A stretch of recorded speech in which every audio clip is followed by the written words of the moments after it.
Hi everyone. Thank you so much for checking out our Montclair Shorts block and for sticking around for the Q&A. I'm very excited to introduce our filmmakers. We have Mackenzie Robertson, director of Life Without Parole, the Sammy Gladden story. Hi, happy to be here. Happy to have you. We have Daniel Farrar, director of Ex Disposer. Hey, thanks for having me. I'm glad we finally brought this all together. Us too. We have Ross Gibby, director of Shared Intern. Hey everyone, thanks for having me. Thanks for being here. And we have David Gaines, director of A Spirit in Flight. Hello. Thanks for having me. Hello. Great to be here. Thanks for being here.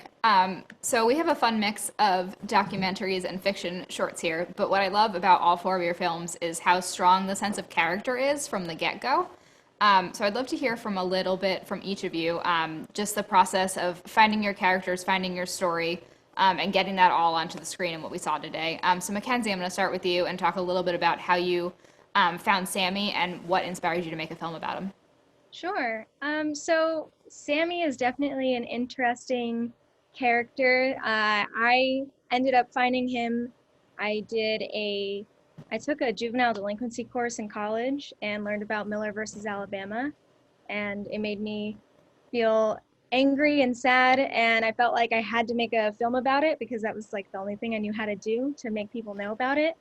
I remember calling up my dad and I was like, hey, I have this film idea and I need to do this, and I just don't even know like how to find somebody like this. And he weirdly enough was like, you know what's weird? A friend of mine has a brother who just finished like a life sentence essentially and got out because of Miller versus Alabama. So it was just kind of a weird connection that we ended up having. I got in contact with Sammy. He was totally on board, and then kind of just let me into his life and introduced me to his family. And so it was really, really, really amazing getting to sit down and really talk to his family and get to know all of them and what they went through while he was away for 26 years. And then on the other side of that, you also have interviews with all of these, I guess we'll call them experts, um, just alternating with Sammy's life as well. How did you decide who to include for those more like factual based portions? Yeah, so my one contact was Jessica Henry, who is very well educated on juvenile justice, and she's a professor at Montclair State University. I knew about her because I took a justice minor when I was in school, and she really focuses on juvenile justice as a whole. She has a lot of background on it. It's what she studied. And then I thought about the Councilman of Philadelphia. Curtis Jones is really active with criminal justice reform. He was involved in a lot of this stuff when he was younger. He was a part of a gang when he was younger, so he really knows about justice reform and really flipping the coin for himself. He was able to get out of that and make something of himself really big and be able to help people in that situation coming up.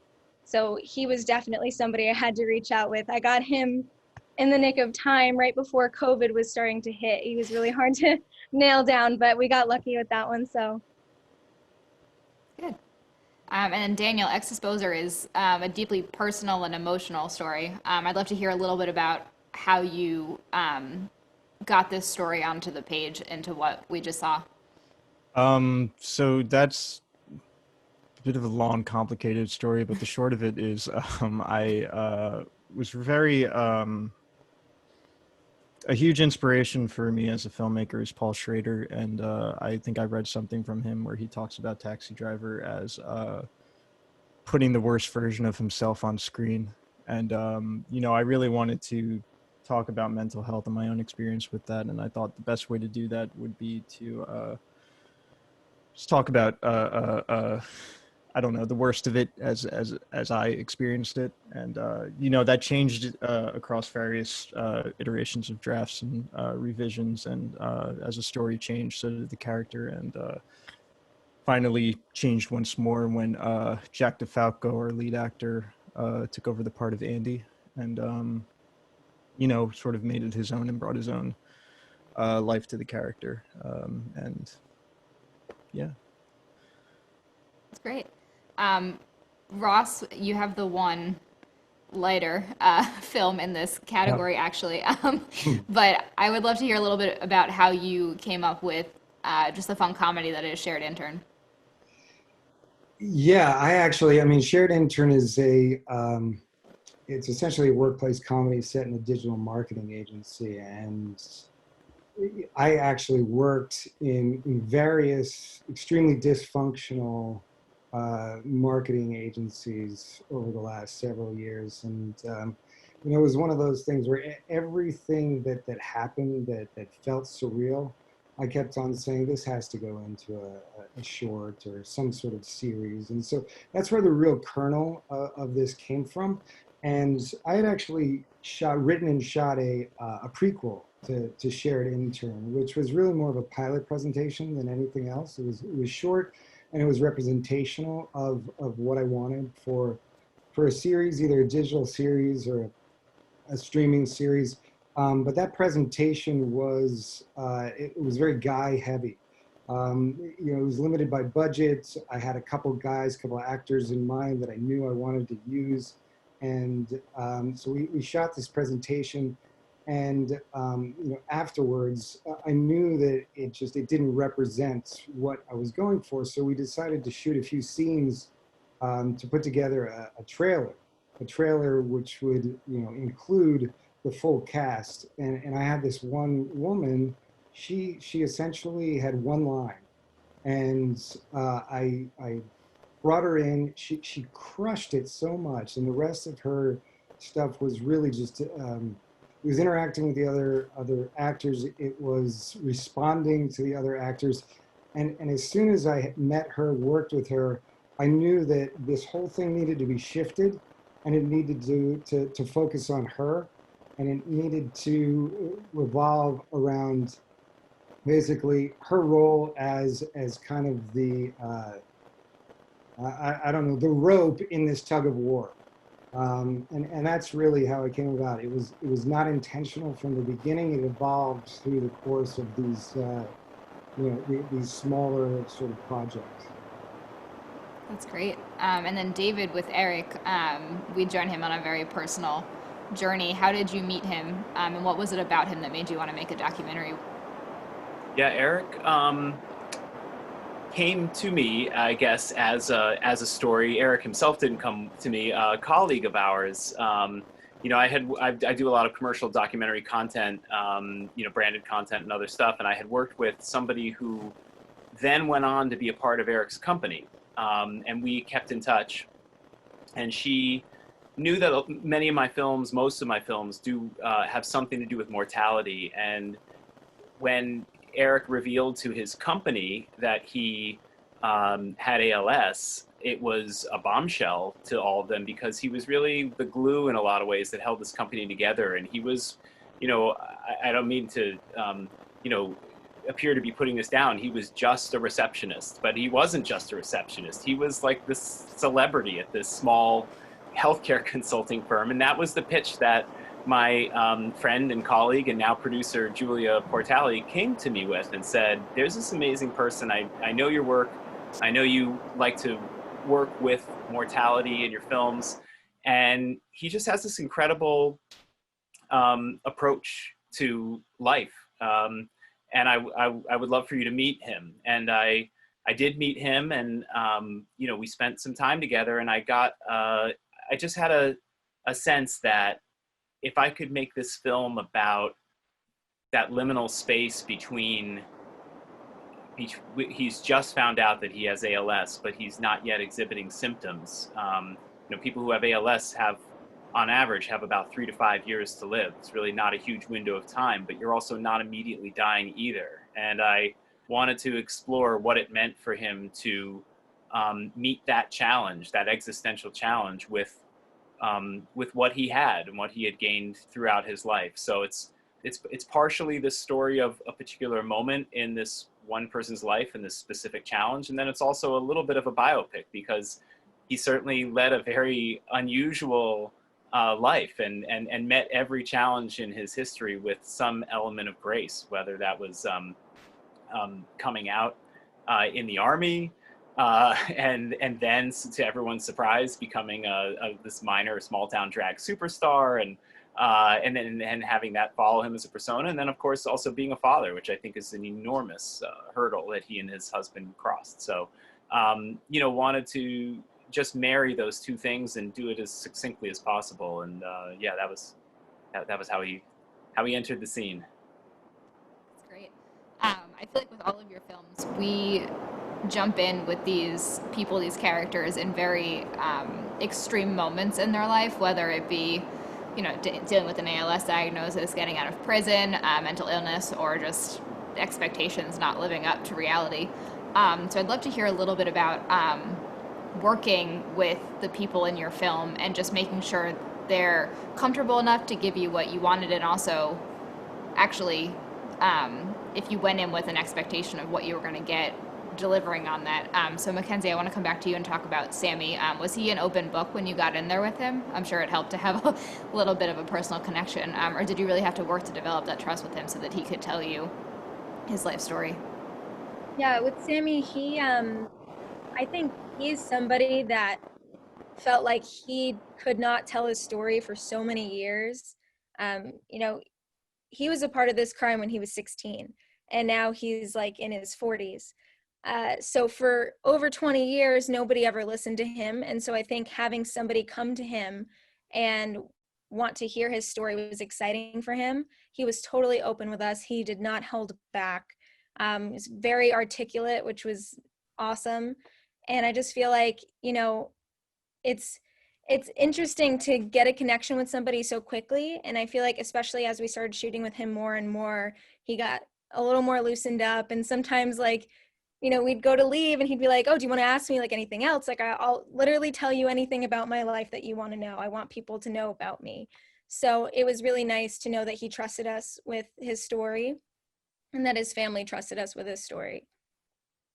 Yeah, I'd imagine, especially with the family, it could have been very difficult to get them to want to open up to you, just because you never know how they react to having a family member in prison. You don't know if they're open about it, if they're trying to hide it. Of course, it's always difficult trying to almost like drag up old feelings and emotions that are still, very sensitive. Especially his mother is somebody that it really hit her very hard, and she struggled a lot with that. And it was painful seeing her so sad and so hurt over something like this. And it's especially, for me, I've never experienced firsthand something that she experienced, like having her son go away to prison at that age and be gone for 20 years. It was supposed to be a life sentence. He was sentenced to die in prison, essentially.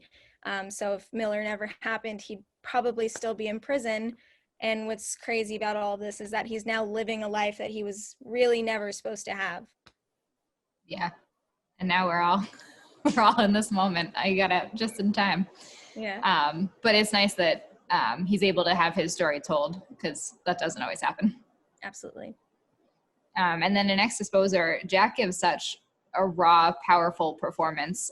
Daniel, I'd love to hear a little bit about working with him to really get those emotional beats right, so that he can both give an authentic performance that stays true to your experience, but also, putting his own spin on it, so he's just not recreating things you've gone through. Well, to be honest, that was probably one of the least challenging parts of the production. I think Jack is extremely talented and has great instinct, and there were a lot of times I just didn't really have to tell him where to go or what to do. But one thing that was interesting to me was the character of Andy is sort of just you're sort of just dropped into his world and his persona, and we're not really explained where he comes from or like what happened leading up to this. It kind of just happens. And I chose that deliberately. I didn't really want a backstory for this character. I didn't want anybody to attach sort of like I don't know, a history. I just sort of wanted to see his behavior as it unfolds without any judgment. And because of that, it's sort of an obstacle for an actor to sort of have this character who obviously has some demons, but without any sort of visible, tangible origin for that, which is a lot just how mental illness works, depression and anxiety. So Jack and I sat down with Amelia, our producer, and we just had this conversation about like what he thought about the script and the character. And it turns out we actually kind of have, I don't know if I want to say similar experience, but he sort of came to it at a different angle of like alienation and him losing his own father, and sort of which was this unusual parallel with my own life, and that sort of came together, and it really just there was a certain point where like it was no longer the character that I wrote, it was the one that he was performing, and I was totally fine with that. I really happy with his work. It's great. He did such an incredible, moving job. It's always nice to hear that they can just like slip right in, even if there's no, complete background for an actor. They just get it and they can slip right into that role and do what they did in this film. Right, and he was fantastic at that. He was. And then Ross was shared intern. Comedic timing can be such a challenge, but as you said, you kind of stumbled backwards into this idea with this actress. What was it like working with her to make sure she got, the tone right? Were all the jokes on the page? How did you guys work together just to create what we saw on screen? Well, Cammie's a tremendous actress. I mean, not just a comedic actress, but a character actress. And if you've seen any of her other stuff, you'd be shocked that she played this character, because this really wasn't necessarily her. So I knew that she had exactly what I was looking for, as I mentioned, because of the short trailer that we had worked on. But all of the actors, I wanted to make sure that they had a sense of play, and a lot of them had quite a bit of experience in improv. And as a writer, as mentioned, I'm very focused on the timing of it, and so I almost write with this sense of rhythm and music, and I'm very, very particular about whether that rhythm and that pace and that timing is happening when we're actually shooting the scene. So the way we really worked it was I wanted to make sure I got what I wanted and what I heard in my head when I wrote this thing from the beginning. However, once we got that, and once I was satisfied with that, I kind of let everyone loose and let them sort of riff. And so they would turn the lines into subtext. They would adjust certain punchlines. They would fill. And it was really it was really fun to do. It kept the whole atmosphere on set incredibly loose. They really enjoyed each other's company, so that there was this great energy. And I think as a result, everyone felt extremely relaxed, extremely comfortable, and we ultimately ended up getting exactly what I was hoping for. They all have such great chemistry in the film, and it's always nice when it all just gels and comes together, especially if some of those moments were improv, and they get what it's going, they get the story, and they're able to throw in a line that actually just works better than anything you could have imagined. Yeah, and I've been an actor for the majority of my life, and this is one of my first kind of transitions into the writing, directing area. So I know how important it is to set the right tone. And create the right atmosphere so that people feel as comfortable as possible, just settling into the role and really being spontaneous.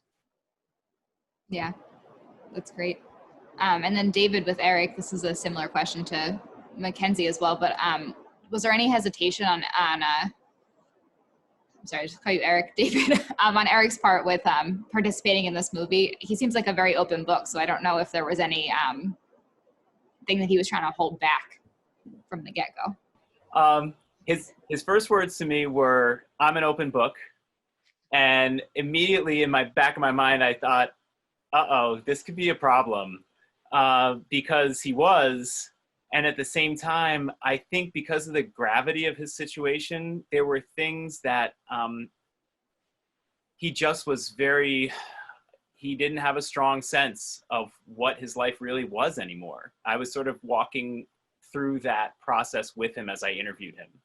And I think oftentimes films that are first person that have a strong main character as almost a first person narrator, they really benefit from somebody who is really clear in their convictions, maybe who has a little bit of distance between themselves and something they've experienced or something they're talking about. Eric didn't really have any of that. And I think he was an open book. And I have a tremendous amount of footage from our interviews. And in some ways, it was a challenge to really dig into where was he really? You know, how was he dealing with this? And also, you know, how did he see this factoring into the larger story of his life? I think he didn't have any clarity on those questions. And I think, and interestingly, and maybe one of the reasons why we're so close now is that the act of interviewing him really brought him into a deeper awareness with that stuff. I needed it for the film, and he needed it for his life. And we were just like in the stew together. It was a very sacred and challenging experience. It's always nice when you can form such a bond through just a simple act of an interview that becomes something much deeper. Because he really just pops on screen. I'd imagine he's even more incredible in person. We've been doing little private screenings as a way to kind of give him a taste of what's possible in COVID times, in ways that can just help develop audience and figure out what our audience is ultimately for this film. So we've been partnering with little organizations, and it's every time we've done one, we've done probably a handful, maybe 3 or 4 at this point.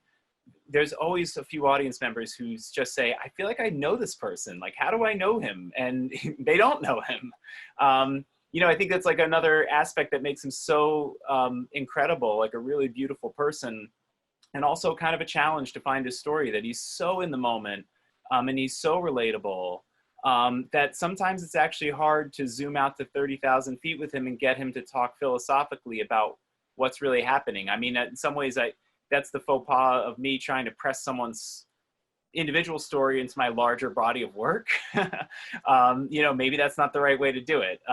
You know, but it's a give and take. Obviously, I want to be responsive to what his story is and sensitive to that, and help him tell his own story, help bring him out. And so it was definitely it was a collaboration. It's probably the closest I've ever collaborated with a subject that feels a little like what Ross was describing. You know, not coaching a performance out of him, but helping him feel that he could give the performance that's authentic to him, and doing it in a time in his life when that was probably really hard for him to find inside of himself. Yeah, definitely. I want to congratulate all of you on your films, and thank you for being with us here today and for sharing your work with us. It was such a pleasure talking to you all. We have so much more to check out in our virtual cinema, so stay tuned and we will see you all soon.